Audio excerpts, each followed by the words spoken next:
ETF index mutual funds నేర్చుకుని stock మార్కెట్లో రాణించాలనుకుంటున్నారా? వెంటనే ఈ నెంబర్కి కాల్ చేయండి.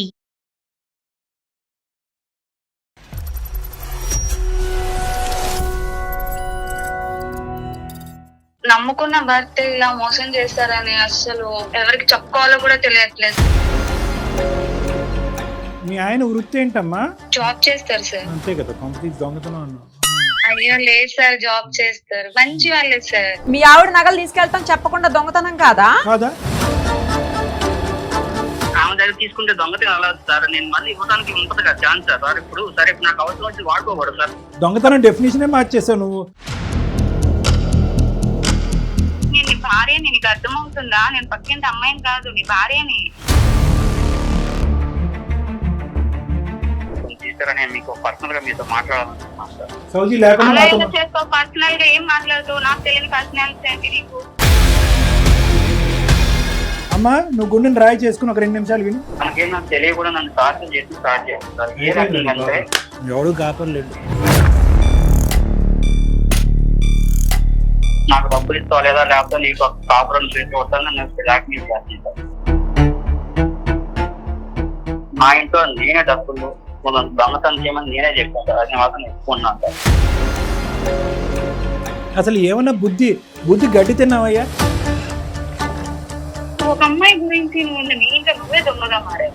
నెక్స్ట్ టైం ఇంకా అడిగితే నెక్స్ట్ టైం ఇంకేం చేస్తావు? నా లైఫ్ మాత్రం ఈ ఒక్కసారికి సేవ్ చేయండి. నీతో మాత్రం నేనైతే ఇంకా నీ లైఫ్ లీడ్ చేసుకోలేను సార్. నేను చేసిన మిస్టేక్స్, నేను చేసిన తప్పుని నేను ఒప్పుకుంటాను, నీ కాలు పట్టుకుంటాను.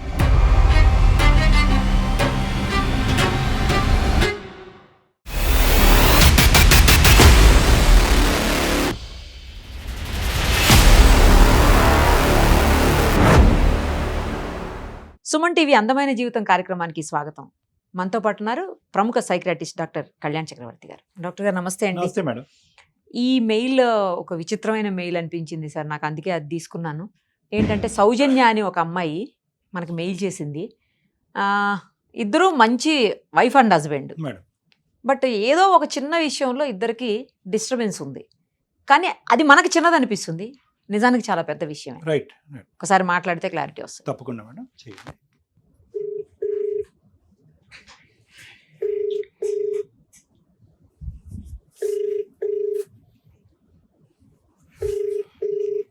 హలో హలో, సౌజన్య గారేనా?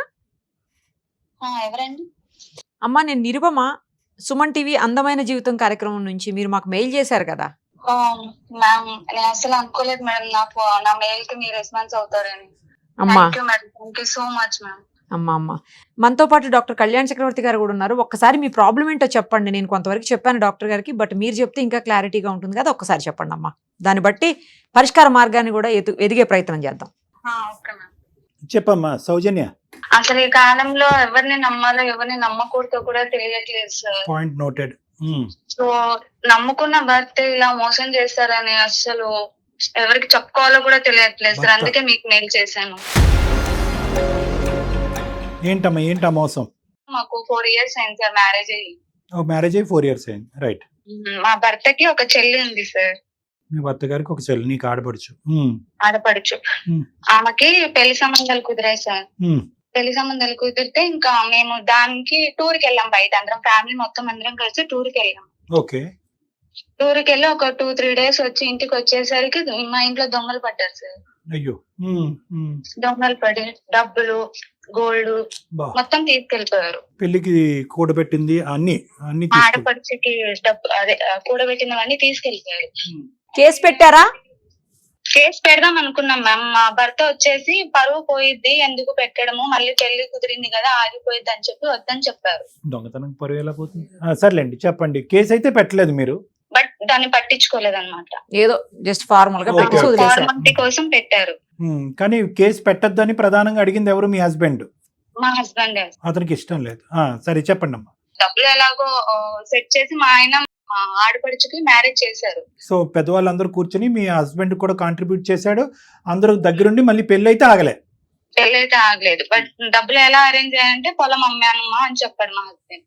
ఓ పొలం అమ్మి చేస్తా. ఓకే ఓకే అని చెప్పారు. చెప్పాడు. చెప్తే దానికి మా మామయ్య కూడా డబ్బులు సగం ఏర్పాటు చేశాను అని చెప్పారు. అదే సగం డబ్బులు ఇచ్చారు అని చెప్పారు. రైట్. అలా ఇలా చేసి పెళ్లి అయితే మొత్తానికి చేసేసారు సార్. పెళ్లి అయిపోయిందా?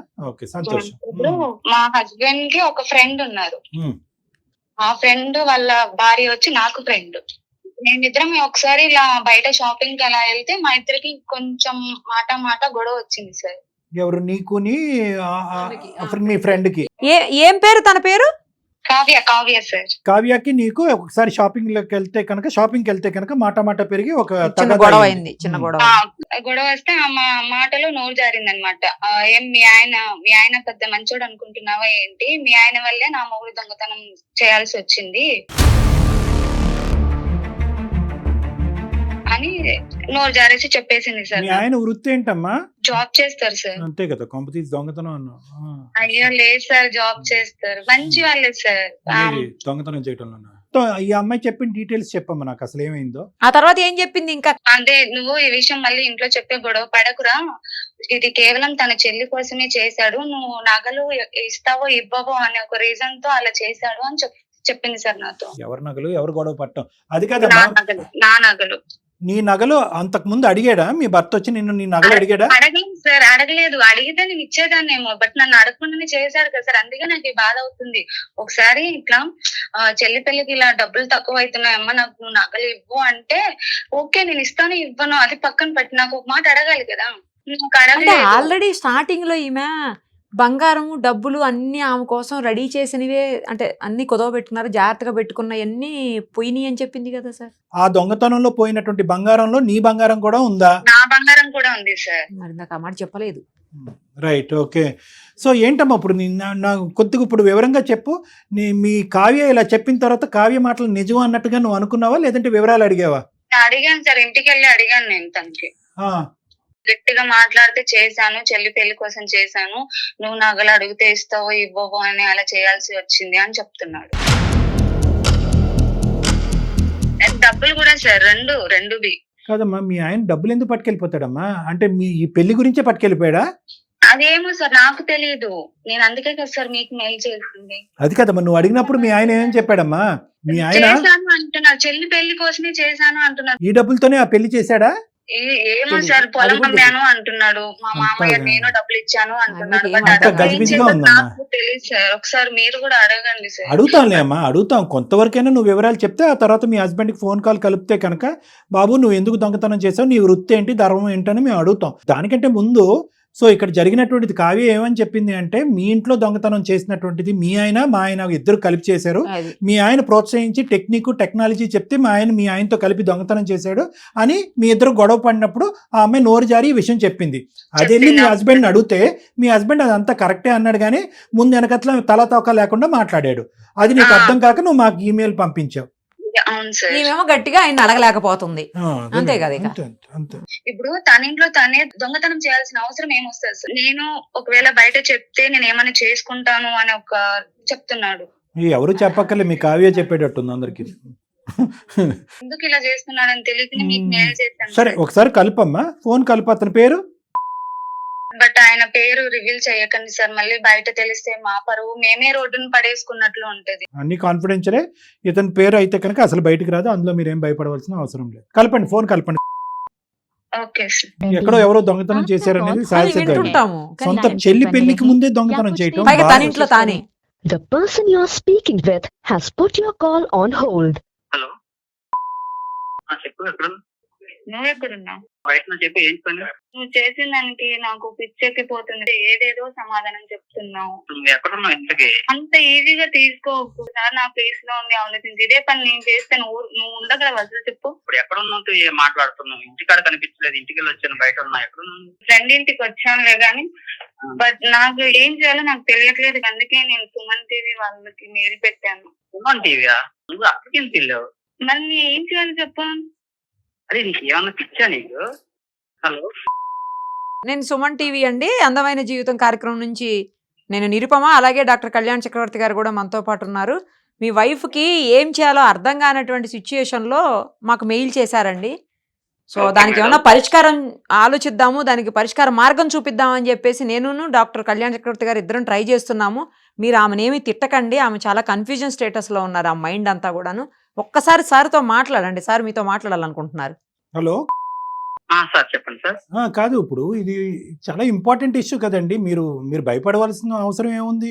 ఎలాగ మీ వైఫ్కి తెలిసి ఇష్యూ మా వరకు వచ్చింది ఈ సబ్జెక్ట్ అంటే ఆ అమ్మాయికి అసలు అర్థం కావట్లేదు.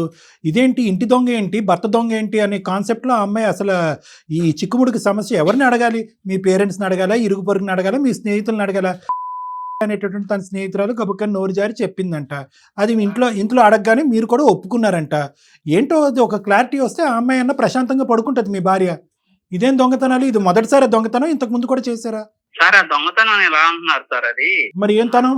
మా డబ్బులు మా డాడీ ఇచ్చిన డబ్బులు, ఆ డబ్బు తీసుకున్నాను కదా, అట్లా ఎందుకు అనుకుంటారు సార్? ఇప్పుడు మీరు ఎలా చెప్పాలి సార్ నా విషయం తెలియకుండానే? అందుకే మిమ్మల్ని అడుగుతున్నాం, దొంగతనం కాదంటే ఏం మీ ఆవిడ నగలు తీసుకెళ్తాం చెప్పకుండా దొంగతనం కాదా? కాదా? ఆమె దగ్గర తీసుకుంటే దొంగతనం ఎలా సార్? నేను మళ్ళీ ఇవ్వడానికి ఉంటది కదా ఛాన్స్ సార్. ఇప్పుడు నాకు అవసరం వచ్చి వాడుకోకూడదు సార్. దొంగతనం డెఫినేషనే మార్చేసావు నువ్వు. కాదు, మీ వైఫ్ నగలు తీసుకెళ్లిపోయి ఇది దొంగతనం ఎలా అవుతుంది, నా వైఫ్ నేను తీసుకెళ్ళకూడదు అని అడుగుతారు, ఒక మాట చెప్పి తీసుకుపోవచ్చు కదా. ఏంటి అడ్డంగా వాదిస్తే అయిపోద్ది, దొంగతనం మంచితనం అవుతుందా? మా ఆవిడ నేను డైరెక్ట్ గా ఏ మొక్క మీద అడుగుతాను సార్, మా చెల్లికి వస్తుంది డబ్బులు అని. నాకున్న ప్రాబ్లం వల్ల ఏంటంటే నేను అలా చేయాల్సి వచ్చింది. మీ ప్రాబ్లం ఏంటి? కొన్ని అవసరాలు ఉంటాయి కదా సార్, ఇంపార్టెంట్ పనులని. దానికి కొన్ని ఏటయ్యా మరీ చెప్తా? పెళ్ళానికి తెలియకుండా ఇంట్లో ఇంపార్టెంట్ పనులు, ఇంట్లో దొంగతనం చేసే అంత లెవెల్కి ఉండే అవసరం ఏంటి నీకు? అది మీ భార్యకి చెప్పకుండా అవ్వాల్సిన అవసరం ఏంటి? మీ భార్యకి చెప్తే కనుక ఇదిగోండి నా బంగారం తీసుకెళ్లి తాకట్టు పెట్టండి, ఆ ప్రాబ్లం నుంచి బయటపడటానికి ట్రై చేయండి అంటే అది నీ ప్రాబ్లం, మీ భార్య ప్రాబ్లం కాదా? అవును, నన్ను అడిగితే నేను ఇస్తాను. అమ్మా ఇదమ్మా చెల్లికి కొంచెం డబ్బులు అవసరం ఉంది, నువ్వు బంగారం ఇవ్వద్దు, నేను అడిగితే నేను ఇందాక అమ్మాయిని అదే అడిగావు, అమ్మ నిన్ను అడిగాడా లేదా అంటే అసలు నా పల్లెత్తి మాట కూడా అనలేదు సార్, నాకు తెలియదు అసలు అన్నది. అడిగితే ఇచ్చుండేది కదా ఆవిడ. అందుకే కేసు పెట్టద్దు అన్నట్టున్నాడు. Absolutely madam. మామ ఇచ్చిన డబ్బులు ఏంటి? అది కూడా అన్ని చెప్పడానికి ఎలాగ నీకు కొన్ని చెప్పలేని సిచ్యువేషన్ ఉన్నా అదే కదా, ఏంటో ఆ సిచ్యువేషన్. సిచ్యువేషన్ తగలయ్యా అది. నేను నీ భార్యని, నీకు అర్థమవుతుందా? నేను పక్కింటి అమ్మాయిని కాదు, నీ భార్యని. చెప్పలేని విషయాలు ఉంటాయి అని చెప్పే సిచ్యువేషన్. ఏంటి సౌజీకి చెప్పలేని విషయాలు ఏంటో? సౌజీ అంట, సౌజీకి చెప్పలేని విషయాలు మళ్ళా అనేటప్పుడు నేను నీ భార్యను కదా. ఇది ఒక మంచి ఇప్పటికైనా అర్థం చేసుకో, ఇది ఒక మంచి వేదిక. ఈ వేదిక సాక్షిగా నీ మనసులో ఏంటి ఆ సిచ్యువేషన్ అన్నది చెప్పేసేయి ప్లీజ్. సార్ నాకు చిన్న రిక్వెస్ట్ సార్, ఇప్పుడు మా సౌజీ ఉంది కదా, తను కొంచెం కాన్ఫిడెన్స్ కొంచెం తీసారని మీకు పర్సనల్ గా మీతో మాట్లాడాలనుకున్నాను సార్. సౌజీ లేకుండా పర్సనల్ గా ఏం మాట్లాడుతావు? నాకు తెలియని పర్సనాలిటీ ఏంటి నీకు? చెప్పు నాన్న, మళ్ళీ సౌజీ లేకుండా ఎందుకు? ఎలాగ నువ్వు చెప్పినా మళ్ళీ సౌజీని కలపాల్సింది. ఇప్పుడు నాకు తెలియని పర్సనాలిటీ వాళ్ళతో నువ్వేం మాట్లాడుతావు చెప్పు? ఆ అమ్మాయి ఉండాలి, ఆ అమ్మాయికి తెలియాలి ఇది అమ్మాయి బంగారం, ఇది మీ ఇంటికి సంబంధించినటువంటి డబ్బు, మీ ఇంటి దొంగతనం చేశారు మీరు, దానికి దొంగతనం కాదు మంచితనం అని మీరు అన్నా కూడా మీరు చేసినటువంటి ఆ మంచి కార్యక్రమం ఏంటి, దేనికి అది తీసుకెళ్లి పెట్టుబడి పెట్టారన్నది ఆ విధంగానే చెప్పండి. మేము దొంగతనం అనే పదం వాడం. నేను లేకుండా నువ్వు వాళ్ళతో చెప్పినా ఇంకా నేనైతే నీతో ఉండదలుచుకోను, సరేనా? నువ్వు నా దగ్గర దాచి ఉంచాల్సిన విషయాలైతే నీతో నేను కాంప్రమైజ్ చేయాల్సిన అవసరం కూడా లేదు. అదిగో ఈ విషయమే దాస్తారు, ఇంకొక విషయం దాస్తావు. కొన్ని విషయాలు కొన్ని విషయాలు అన్నాను కదా, అదేంటంటే నాకేంటంటే పాస్ట్ లో ఏంటంటే ఒకరితో నాకు ఒక పేరు ఉంది సార్. బాబు అలాంటి బంగారం లాంటి మాటలు ఇంకొకసారి చెప్పండి. ఏంటి పాస్ట్ లో మీకేముంది? పాస్ట్ లో ఏంటంటే నేను ఒకరితో ఏంటంటే నాకు ఒక ఎఫ్ఐఆర్ ఉంది. నేను అతనితో కొన్ని రిలేషన్ ఉన్నా, నాకు పెళ్లి అవుతుంది సార్. ఏంటి పెళ్లి అవ్వకముందా? పెళ్లి అవ్వకముందు అన్నాడు. పెళ్లి అవ్వకముందు. అమ్మా నువ్వు గుండెని రాయి చేసుకుని ఒక 2 నిమిషాలు విను. చెప్పండి అయ్యా. పెళ్లి చేసుకున్న సిచ్యువేషన్ దాకా కూడా వెళ్ళాం సార్. ఓహో, ఆ టైంలో ఏంటంటే కొన్ని అనుకోని కారణాల వల్ల ఏంటంటే మా అమ్మ నాన్న చూసిన సంబంధం కాబట్టి నేను ఇక్కడ సౌజీని పెళ్లి చేసుకోవాల్సి వచ్చింది సార్. ఓకే, ఇదంతా ఇప్పుడు ఫస్ట్ టైమా ఇది సౌజీకి? అమ్మ సౌజీ జీవితంలో వేరే అమ్మాయి ఉండేది ఇది వరకు, తల్లిదండ్రుల యొక్క మాట కాదనిలేక వచ్చి నిన్ను పెళ్లి చేసుకున్నాడు అన్నది నీకు తెలుసా? ఇదే ఫస్ట్ టైమా మీరు వింటాం? నాకు తెలుసు సార్ ఈ విషయం. బాబోయ్, మాకున్న పర్సనల్ ఇష్యూ వల్ల ఏంటంటే మా ఇద్దరు మధ్య గొడవలు జరిగింది సార్. ఎవరికి? నన్ను ఇలా కొంచెం ఇబ్బంది పెట్టడం స్టార్ట్ చేసింది. కాదు, ఎవరిని నిన్ను ఇబ్బంది పెట్టేది ఎవరు? ఎక్స్ గర్ల్ ఫ్రెండ్ అంట. అంటే మీరిద్దరు ఇంకా కాంటాక్ట్ లోనే ఉన్నారా? ఇంకా కాంటాక్ట్ లోనే ఉన్నారు. అవును సార్. మనకేం నాకు తెలియకుండా నన్ను టార్చర్ చేసి స్టార్ట్ చేసింది సార్. ఏ రకంగా ఎవడు కాపర్లేదు. పర్సనల్ గా మేము కలిసిన కొన్ని ఫొటోస్ కానీ కొన్ని వీడియోస్ కానీ కొన్ని ఉండటం వల్ల ఏంటంటే తను నాకు బ్లాక్ మెయిల్ చేయడం స్టార్ట్ చేసింది సార్ నన్ను. ఫోటోలు వీడియోలు పెట్టి నీ ఎక్స్ గర్ల్ ఫ్రెండ్ అనేటటువంటిది నిన్ను ఓవర్ పొసెసివ్ గా నిన్ను గుప్పెట్లో పెట్టుకోవడం గురించి బ్లాక్ మెయిల్ చేసి కాపురం నేను కూల్ చేస్తాను, నువ్వు ఎప్పుడు లైఫ్ లాంగ్ హ్యాపీగా ఉండకుండా చేస్తాను అని నన్ను రోజు టార్చర్ చేస్తున్నారు. ఆ రకంగా నాకు నా నుంచి డబ్బులు అప్పుడప్పుడు అవసరమైనప్పుడు డబ్బులు తీసుకుంటాను అవసరాలకి. ఆ టైంలో నేను ఏం చేయని సిచ్యువేషన్ ఉన్నా నా తప్పు నేను తప్పు చేశాను సార్, ఒప్పుకుంటాను. నాకు డబ్బులు ఇస్తావా లేదా, లేకపోతే నీకు కాపురం చేసి కొడతాను నన్ను బ్లాక్ మెయిల్ చేస్తాను సార్. ఎంతకాలం పెళ్ళైనటువంటి ఎంతకాలం తర్వాత ఆ అమ్మాయి మళ్ళీ మీకు ఫోన్ చేసి బ్లాక్ మెయిల్ చేయడం మొదలు పెట్టింది? పెళ్ళైన 1 year తర్వాత నుంచి నాకు మళ్ళా స్టార్ట్ చేసి రైట్, ఓకే. అయితే ఇప్పుడు ఏం చేసావు? ఈ బంగారాన్ని ఈ డబ్బుని అంతా తీసుకెళ్ళి ఏం చేయాలి సార్? పని ఏంటంటే నువ్వు నాకు డబ్బులు ఇస్తూ నాకు డబ్బులు కావాలంటే నన్ను రోజు టార్చర్ చేయడం వల్ల నాకు ఏం చేయాలో తెలియక నాకున్న ప్రాబ్లమ్స్ ఇక్కడ దీనికి ఏ రకంగా చెప్పాలో, తను తీసుకొస్తే నా ఫోటోలు బయట పెట్టేవి చేస్తే నా యొక్క ఫ్యామిలీ ఏ రకంగా బయటపడుతుందో, నా పరువు ప్రతిష్టలు అన్ని పోతాయో, నాకు ఏం చేయాలి సిచ్యువేషన్ లో తను డబ్బులు కావాలంటే నేను చేసిన మిస్టేక్ వల్ల నా డబ్బులు సర్దించుకుని ఈ ఒక్కసారి ఏదో ఒకటి అయిపోతుంది. నాకు తెలిసిన ఫ్రెండ్ ద్వారానే మా ఇంట్లో నేనే డబ్బులు దొంగతనం చేయమని నేనే చెప్పాను సార్. అది మాత్రం ఎక్కున్నాను సార్. అసలు ఏమన్నా బుద్ధి గడ్డి తిన్నావయ్యా? మీ ఇద్దరి మధ్య ఇప్పుడు నుండి ఇస్తే మళ్ళీ తర్వాత అడగదా సార్? ఇప్పుడు మేడం, 10 లక్షలు ఇస్తాడు, రేపు 20 లక్షలు 20 అడుగుతుంది, జీవితాంతం అడుగుతుంది. అడుగుతానే ఉంటది కదా. ఏంటంటే బ్లాక్ మెయిల్ చేసేటటువంటి వాళ్ళ ఉద్దేశమే అది, ఎంత కావాలంటే అంతవరకు వాడుకుంటారు. నా లైఫ్ లో నేను చాలా తప్పులు చేశాను. ఆ తప్పులు తీసుకునే క్రమంలో ఇది ఒకటి నేను చేసిన పెద్ద మిస్టేక్ నా లైఫ్ లో. తను ప్రేమించాలి. నువ్వు మిస్టేక్ చేసిన ఇప్పుడు మాత్రం నీతో నేను కాపురం చేస్తా అనుకుంటున్నావా ఏమో? ఒక అమ్మాయి గురించి నువ్వు ఇంకా నువ్వే దొంగగా మారావు. నెక్స్ట్ టైం ఇంకా అడిగితే నెక్స్ట్ టైం ఇంకేం చేస్తావు? ఇంకేం ఇస్తావు అనేది ఒకటి. ఇప్పుడు వరకు మీరు చెప్పినటువంటిది నిజమని ఎలా నమ్ముతాం మేము? ఇదొక కథేమో, ఇదంతా కథేమో. ఆ అమ్మాయి బ్లాక్ మెయిల్ చేస్తుంది, ఇదంతా కూడా. నిరుపమ మేడం ఆ అమ్మాయితో కూడా మాట్లాడొచ్చా గారు? చెప్పండి. మీరు చెప్పేదంతా నిజమని ఎలా నమ్మాలి? నా దగ్గర తనతో ఉన్న ఫోటోస్ వాటిన ప్రూఫ్ మెయిల్స్ అన్ని తనతో ఉన్నాయని మీకు పెడతాను. నా లైఫ్ మాత్రం ఈ ఒక్కసారికి సేవ్ చేయండి.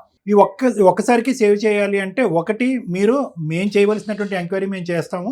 మీరు వద్దన్నా కూడా ఆ అమ్మాయితో మాట్లాడాలి మేము. ఎందుకంటే మీ కాపురం కాపాడాలి అంటే కనుక ఆ అమ్మాయి దగ్గర మీరు పోగొట్టుకుని దొంగతనం చేసి ఆ అమ్మాయికి సమర్పించుకున్నది అంతా కూడా వాపస్ తీసుకురావాలి. ఫ్యూచర్లో ఆ అమ్మాయి ఈ విధంగా మళ్ళీ Blackmail చేయకుండా మీ తరపున మేము కూడా వచ్చి, మీతో పాటు మేము వచ్చి పోలీస్ కంప్లైంట్ కూడా ఇవ్వాల్సినటువంటి ఆవశ్యకత ఉంది. ఇది ఇక్కడ కప్పేసి దాచిపెట్టేటటువంటి అంశం కాదు. అన్నిటికంటే ముఖ్యంగా సౌజన్యకి మీకు ఇద్దరికి తెలియవలసింది, ప్రత్యేకంగా సౌజన్యకి తెలియవలసింది ఏంటంటే, ఏదైతే ఉందో ఇది కేవలం బ్లాక్మెయిల్ మాత్రమే. ఇంక ఇతరత్ర ఏ రిలేషన్షిప్ ఆ అమ్మాయితో మీకు లేదు కదా? అవును, లేదు సార్. నీతో మాత్రం నేనైతే ఇంకా లైఫ్ లీడ్ చేసుకోలేను సార్. నేను చేసిన మిస్టేక్, నేను చేసిన తప్పుని నేను ఒప్పుకుంటాను, నీ కాలు పట్టుకుంటాను. ఈ ఒక్కసారికి నన్ను క్షమించి నన్ను ఈ జీవితంలోకి నన్ను బాధ. నిన్ను ఇక్కడ బలంతం పెట్టి బెదిరించేటటువంటి అవకాశం ఎవరికీ లేదు. ఎందుకంటే అన్ని విధాలుగా మోసపోయింది ఎవరంటే నువ్వు. కానీ ఇక్కడ అదృష్టం నీ వెంట ఉండటం వల్ల ఇప్పటికీ కూడా నీ భర్తను, ఏ భర్తనైతే కనుక నువ్వు ఇష్టపూర్వకంగా పెళ్లి చేసుకున్నావో ఆ భర్త యొక్క క్యారెక్టర్, నమ్మకం అనేటటువంటిది ఇప్పటికి కూడా అలాగే పదిలంగా ఉంది. ఇది నువ్వు ప్రధానంగా గుర్తుపెట్టుకోవాల్సినటువంటి అంశం. పోయినటువంటి డబ్బులు, బంగారం ఎందుకు పోయినాయి అనేది నీకు తెలుసు, మాకు తెలుసు, అందరికీ తెలుసు. దాన్ని 1కి 2 సార్లు డబుల్ వెరిఫై చేసుకుంటాం. ఇతను ఇష్టపూర్వకంగా ఆ అమ్మాయితో వెళ్ళి ఇచ్చాడా, లేదంటే అదే రిలేషన్షిప్ కంటిన్యూ అవుతుందా లేదన్నది మేము వెరిఫికేషన్ చేసుకుంటాం. ఒకప్పుడు అటువంటిది ఏమీ లేదు అని ఇప్పుడు అతను అన్నటువంటి మాటల ప్రకారం ఇతను చెప్పినటువంటిది నిజం అనుకుంటే కనుక దయచేసి ఒకటి అర్థం చేసుకోండి. ఇతను ఆ అమ్మాయి చేసినటువంటి బ్లాక్మెయిల్కి ఎక్కడ నీతో పాటు ఉండేటటువంటి ఈ బంధం తెగిపోద్దు అనేటటువంటి భయంతో ఏం చేయాలో తోచక ఆ గతం అన్నీ కూడా అతను పబ్లిక్ చేసి పరువు తీస్తుందేమో, కుటుంబ సభ్యుల దగ్గర నీ దగ్గర పరువు తీసి ఈ పరిస్థితి వస్తుందేమో అనేటటువంటి భయంతో ఇంట్లోంచి తీసుకెళ్ళి అక్కడ సమర్పించుకున్నాడు. దాన్ని మనం అందరం ఖండిస్తున్నాం. అంటే పాపం అతను చేసినటువంటిది ఏంటంటే ఈ కాపురం కాపాడటం గురించి ఇక్కడ తీసుకెళ్ళి అక్కడ ఇచ్చాడు. అక్కడికి కాపాడడం గురించి నాకు ఒక మాట చెప్తే సరిపోయేది కదా. చెప్తే ఎట్లా తీసుకుంటావో తెలియదు కదా. లైఫ్ నేను చేసుకునేటప్పుడు అన్ని చెప్తారు కదా సార్. పర్సనల్ గా ఓకే అలా ఉండదులే సౌజన్య గారు, అలా ఉండదులేండి. ఆ పాయింట్ లో నువ్వు ఎలా తీసుకుంటావు ఎవరికి తెలుసమ్మా. అతను ఒకటైతే వాస్తవం, మేము కూడా అదే చెప్పాం కదా ఓపెనింగ్ స్టేట్మెంట్ చెప్తే మీ ఆవిడ ఒప్పుకోదా? ఆ అమ్మాయిని వచ్చి మందలించి మీ ఇద్దరు కలిపి వెళ్ళి పోలీస్ స్టేషన్ లో కేసు పెట్టి ఉండేవారు కదా అని చెప్పి మేము చెప్పాం కదా. అలా జరగలేదు. జరగనప్పుడు నెక్స్ట్ స్టెప్ ఏంటి? నువ్వు పెట్టి బేడ చదువుకుని ఇంటికి వెళ్ళిపోతావు పుట్టింటికి. అలా కాదు కదా. నువ్వు ప్రయాణం చేసినటువంటి ఇప్పుడు 2 years పాటు జర్నీ చేసినటువంటి ఈ వ్యక్తి యొక్క క్యారెక్టర్ ఏంటి? నిజాయితీగా ఉన్నాడా? నీతో పాటు నిజాయితీగా ఉన్నాడా? లేదంటే గత ప్రేమికురాలతో మళ్ళీ చట్టపట్టాలు వేసుకుని తిరుగుతున్నాడా? కాదు. కేవలం ఆ క్రూరమైనటువంటి మనస్తత్వం ఉన్న అమ్మాయి ఇతను బ్లాక్మెయిల్ చేసి ఇతన్ని భయపెట్టి ఆ ఫోటోలు అవి చూపెడతాననే ఉద్దేశంతో ఇతని దగ్గర వసూలు రాజాలాగా వసూలు చేసింది. ఆ అమ్మాయి దగ్గర వసూలు నుంచి రాణి. వసూలు రాని ఆ అమ్మాయి దగ్గర నుంచి ఎలా రాబట్టుకుందాం అనేటటువంటి అంశం మనం ప్రధానంగా చూద్దాం.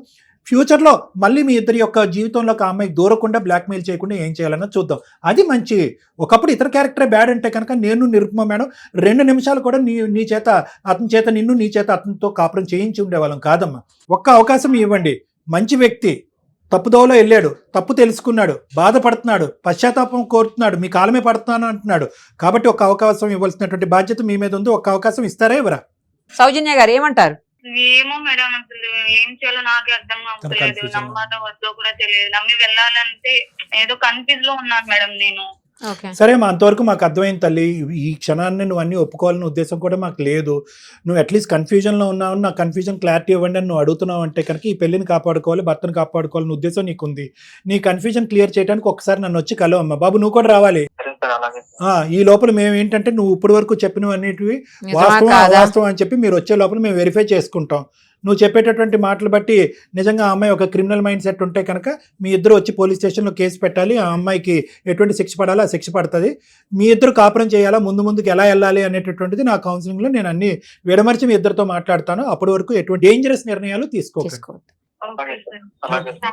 Thank you. ఓకేనమ్మా, బాయ్. Take care. పోన్లేండి సార్, ఆ అమ్మాయి చివరికి అంటే ఆ నో చెప్పే దగ్గర నుంచి అట్లీస్ట్ ఒక కన్విన్సింగ్ స్టేజ్ లోకి వచ్చింది. ఇమోషనల్ అంటే మేడం ఒకటి ఆ అమ్మాయి డైజెస్ట్ చేసుకోవాల్సింది ఏంటంటే ఇతని గతంలో ఒక ఇష్యూ ఉంది అనేది ఇప్పుడు ఈ 10 నిమిషాల్లో ఆ అమ్మాయికి తెలిసినటువంటి ఒక నిజం.